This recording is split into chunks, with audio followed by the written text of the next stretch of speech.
This episode of Musical Hell is brought to you by Midnight Musicals. Welcome to the podcast Musical Underground. Thank you. In 2005, an internet commentator by the name of Nathan Poe observed in a discussion about creationism that, absent of any tone indicators, it was impossible to distinguish a parody of the fundamentalist belief from a heartfelt expression of it. In the nearly 2 decades since, Poe's law has become an essential maxim for understanding online discourse, and increasingly real-world politics, but the truth of it is anything but new. Propaganda, fanatical thinking, and conspiracy theories have always made perfect sense to the adherents, but when viewed from the outside, the absurdity becomes apparent. How else could a movie like Reefer Madness go from a sincere attempt to warn audiences of the dangers of marijuana to a cult favorite among potheads, and then inspire a musical that satirizes the techniques it espouses so ardently? Originally filmed under the title Tell Your Children, Reefer Madness was originally funded by a church group but purchased by exploitation film pioneer Dwayne Esper, who recut it into something a little more salacious for nationwide distribution. The theoretically educational content of the movie, which was also marketed under the titles Doped Youth and The Burning Question, enabled Esper to play a little fast and loose with the newly minted production code, which kept a tight lid on any deviant behavior in the studio pictures of the day. Since the idea of film preservation was barely existent, especially for cheap exploitation B-movies, Reefer Madness might have languished in obscurity or vanished into the mists of lost media, if not for a cannabis law reform advocate by the name of Keith Stroup, who discovered a print in the Library of Congress archives.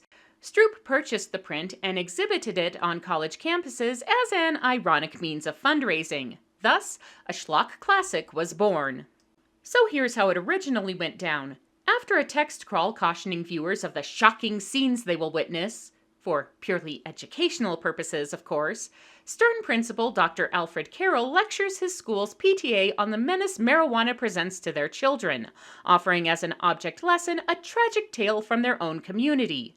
His speech serves as a framing device for the story of 2 boys, Bill Harper and Jimmy Lane, who fall in with a bad crowd. Pusher Jack, his lover May, who runs their reefer den, college dropout and addict Ralph, and temptress Blanche. Bill is sweet on Jimmy's younger sister Mary and is initially too wrapped up in using Romeo and Juliet to flirt with her to be tempted to May's place, but Jimmy is instantly taken in by a world of wild dancing, even wilder piano music, and lots of toking up and laughing.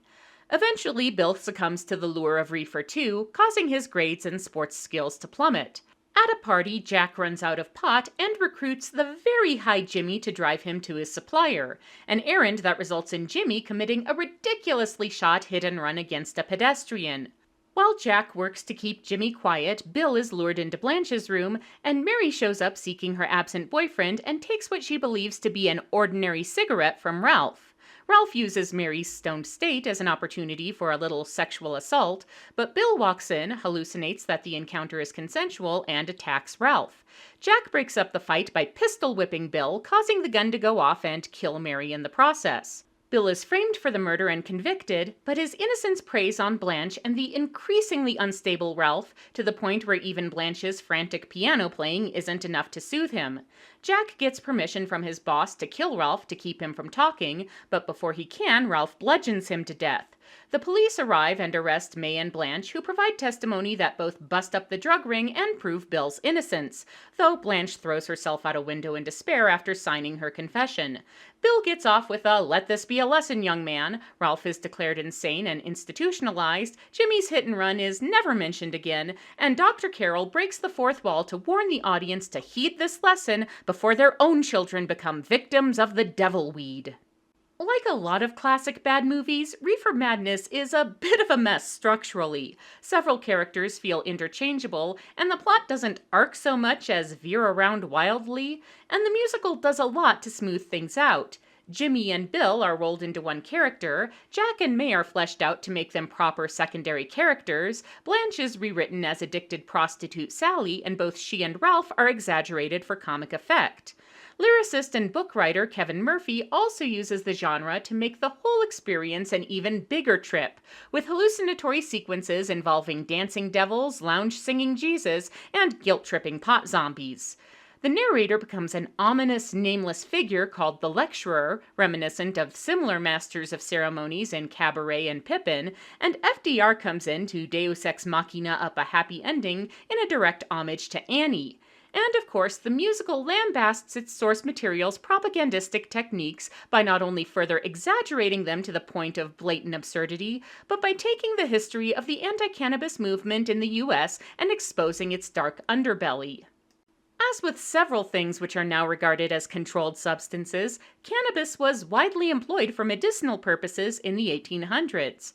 But the practice of smoking it recreationally was introduced via Mexican immigrants in the early 20th century, and became quickly associated not only with them, but with jazz music, which the public equated with black people, Caribbean immigrants, and other groups white conservatives loved to paint as criminal and deviant.